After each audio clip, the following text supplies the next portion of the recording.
கூடுதலான நிதியை தருவோம் என்று சொன்னார்கள் இந்த தேர்தல் மேடைகள்.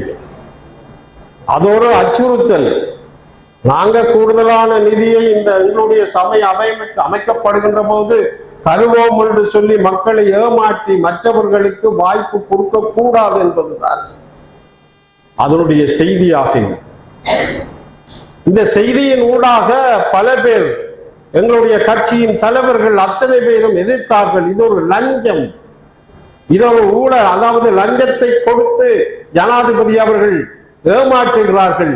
ஆகவே ஜனாதிபதி அவர்கள் எப்படி இந்த ஊழலை ஒழிக்க முடியும் என்றெல்லாம் குரல் கொடுக்கின்ற போது விமல் ரத்நாயக்கா அவர்கள் ஒரு குரலை ஒரு படி மேலே குரலை உயர்த்தி சொல்லுகிறார்.